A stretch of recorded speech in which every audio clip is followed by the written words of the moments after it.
Hi, George here, and today we're going to be talking about using the healing brush tools that are right up here under the Enhance section. And there are two in here, the Spot Healing Brush tool and also the Healing Brush tool. The third one here is a Remove tool, which is a whole different thing. We'll be using just these two, and we'll do some photo retouching on this picture. Now, if you want to get a lot more training for Photoshop Elements, the best way to do that is with my complete training course for Adobe Photoshop Elements. It's a video-based course. And I cover the complete program over there, including the organizer. And if you want more information on that, I'll put a link for that at the top of the description. Okay, let's go ahead. We'll work on this. I'll zoom in a bit here. There we go. Just going to reposition that. Now, whenever I do photo retouch, anything like this, I always come over here and make a duplicate of the background. Right-click where it says background, duplicate layer, choose OK, and then hide the background. That's our safety just in case things get messed up. And we'll start off with the Spot Healing Brush tool. Now, you have three options over here: Proximity Match, Create Texture, and Content Aware.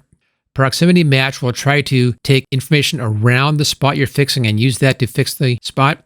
Create Texture adds in more texture to it. We don't need that here. Content Aware, you'll be copying from one place and copying it onto another place. I found in most instances, the Proximity Match is the easiest one to use. You also want to have this as a soft edge brush, so look for a nice soft edge brush in here. The size will depend upon your picture. You see the circle there, that's the size. And I found on most spots, like this one right here, if I make the diameter of the brush about twice as wide as the spot, that usually is pretty good. So you have some space around the spot like that. And then to use this, all you have to do is come in, find a spot, and just tap like that. And then Photoshop Elements goes in and looks at what's around there and copies that over onto that spot that you're cleaning out. And it's very good at doing this. Sometimes it may mess up. Just go back over it again a couple of times. It should be okay. This is really good for little spots. It's not so good for larger lines or areas. I'll take a look at that in just a bit. So whenever I do this kind of photo retouch, the first thing I'll do is go through with this and take out as many of these little spot areas as I can before moving on to the next brush. And just work your way around. Now, it may take some time to do this. Also, you can brush like that. Just click and hold, and you can brush down. It will replace a larger section. But you see here how I kind of messed that one up? Control Z to undo. I've got a better tool for that.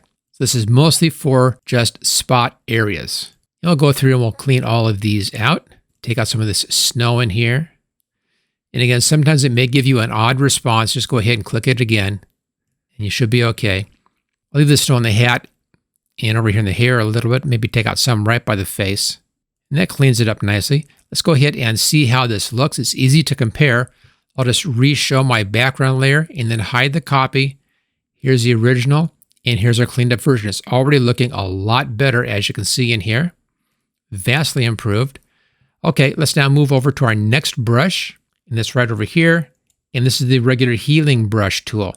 Now this works differently. This tool, you choose a place to copy from, and then you copy it over onto the place that you want to fix. It's kind of like using the Content Aware, except that it also adjusts the values for you. It kind of copies the texture over, but doesn't copy over the values. So if I came down here and found kind of a smooth section right down here, this is pretty dark, and I put it over on top of this, this is pretty light. You'll see what happens. I'll hold the Alt key down, click on that spot, and I'll come over here and I'll brush over this.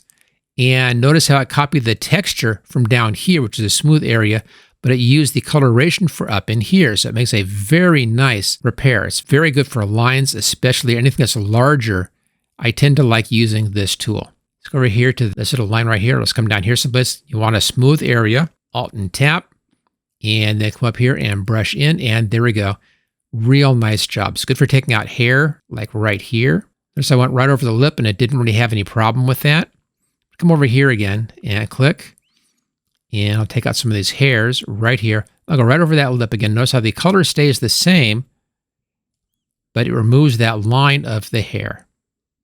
So very good tool for this kind of touch-up.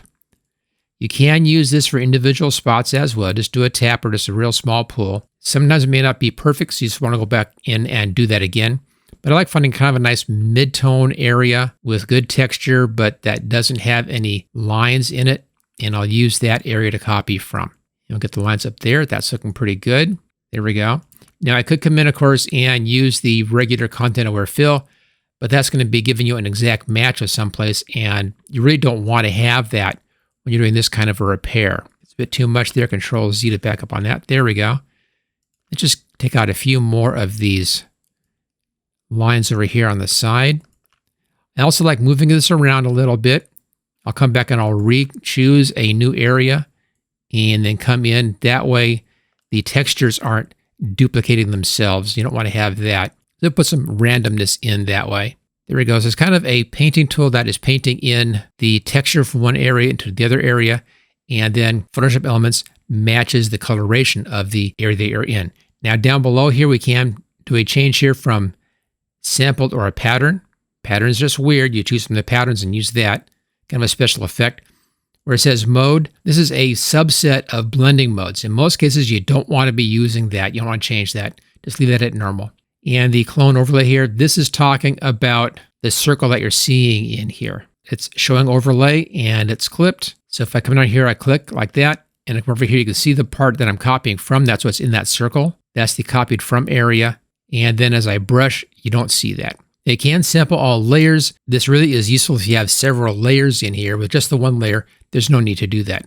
Okay, see how we're looking here? I'll hide the copy here, and here we go. So we've gone from this up to this very quickly and very easily, as you can see here, by using just these two photo retouch tools up here, the spot healing brush and the healing brush tool. And again, if you want to have more training for Photoshop Elements, the best training out there is my complete video course for Photoshop Elements. And I'll put a link for that at the top of the description. And I'll see you next time.